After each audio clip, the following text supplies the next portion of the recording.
ಈಗ ಇತಿಹಾಸದಲ್ಲಿ ಈ ವಿಧಾನಸೌಧ ಇತಿಹಾಸದಲ್ಲಿ ಯಾರಾದರೂ ಒಂದು ಆಡಿಯೋ ಸ್ಲಿಪ್ಪಲ್ಲಿ ಬಂದದ್ದಕ್ಕೆ ರಾಜೀನಾಮೆ ಕೊಟ್ಟಿರ್ತಕ್ಕಂಥ ಇತಿಹಾಸ ಇದೆಯಾ?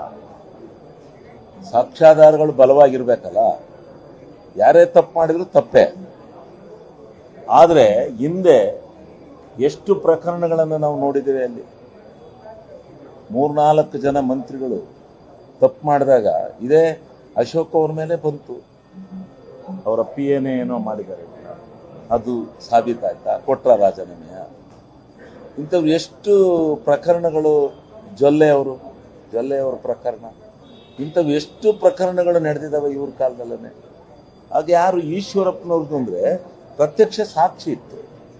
ಸಾಕ್ಷಿ ಇದ್ದದ್ರಿಂದ ರಾಜೀನಾಮೆ ಕೊಟ್ಟರಷ್ಟೆ. ಅದಾದ್ರೆ ರಾಜ ಇಲ್ಲದೆ ಪ್ರತ್ಯಕ್ಷ ಸಾಕ್ಷಿ ಅವನೇ, ಆ ವ್ಯಕ್ತಿನೇ ಸಾಕ್ಷಿ, ಅವನೇ ಇದ್ದು. ಅದರಿಂದ ಇವತ್ತು ಇವ್ರು ಮಾಡ್ತಾ ಇರ್ತಕ್ಕಂಥದ್ದು ಪೊಲಿಟಿಕಲ್ ಗೇಮ್. ಸರ್ಕಾರದ ಮೇಲೆ ಕೆಟ್ಟ ಸೋರಿಸ್ಬೇಕು, ಅವ್ರದ್ದು ಇದಿಲ್ಲ. ಆಮೇಲೆ ಈ ನರೇಗಾ ಏನು ಮಹಾತ್ಮ ಗಾಂಧೀಜಿ ನರೇಗಾ ಇದೆ, ಯೋಜನೆ ಇದೆ, ಅದನ್ನ ಇತಿಹಾಸದಲ್ಲಿ ಯಾರು ಬದಲಾಯಿಸಲ್ಲ. ಬದಲಾಯಿಸೋದ್ರಲ್ಲೂ ಅದರಲ್ಲಿದ್ದಂಥ ಕೆಲವೊಂದು ಮಾರ್ಪಾಡುಗಳನ್ನು ಮಾಡ್ಬೋದಾಯಿತು. ಯಾವ್ದಾದ್ರು ನ್ಯೂನ್ಯತೆಗಳಿದ್ರೆ ಮಾರ್ಪಾಡು ಮಾಡ್ಬೋದಾಯ್ತು.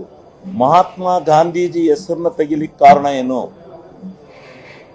ಮಹಾತ್ಮ ಗಾಂಧೀಜಿ ಹೆಸರನ್ನ ಇಂಥದ್ದು ತೆಗೆದು ಅಂತ ಹೇಳ್ಬೇಕಲ್ಲ. ಇವ್ರಿಗೆ ಆತ್ಮಗೌರವ ಇದ್ರೆ ಅವರು ಏನ್ ಮಾಡಿದ್ದಾರೆ? ಈ ದೇಶಕ್ಕೆ ಸ್ವತಂತ್ರ ತಂದು ಕೊಟ್ಟಿದ್ದಾರೆ, ಮಹಾತ್ಮ ಅಂತೇಳಿ ಹೆಸರು ಕರ್ಕೊಂಡಿದ್ದಾರೆ. ಅವರನ್ನ ಇವರು ಬಿಟ್ಟು, ಅವ್ರ ಹೆಸರನ್ನ ಕೈ ಬಿಟ್ಟು ರಾಮ್ಜಿ ಅದೆಂಥದೋ ಇಟ್ಕೊಂಡು ಯಾಕೆ ಬದಲಾಯಿಸೋದು? ಯಾಕೆ ಅವ್ರ ಹೆಸರು ಬದಲಾಯಿಸೋದಕ್ಕೆ ಮತ್ತು ಉತ್ತರ ಕೊಡಬೇಕು.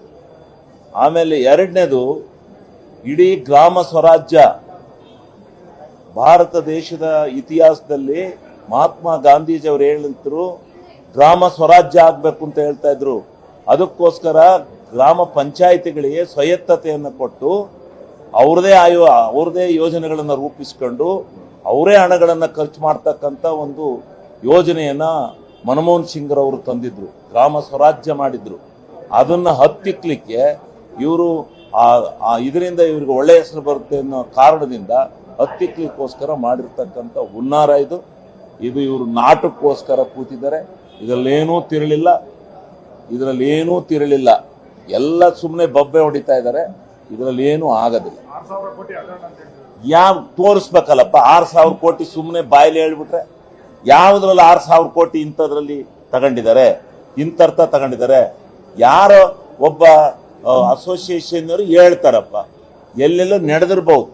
ಎಲ್ಲಾರ ಕಾಲದಲ್ಲೂ ನಡೆದಿದೆ. ಯಾರ ಕಾಲದಲ್ಲಿ ನಡೆದಿಲ್ಲ? ಎಲ್ಲಾರ ಕಾಲದಲ್ಲೂ ಕೆಲವು ಪ್ರಕರಣಗಳು ನಡೀತವೆ.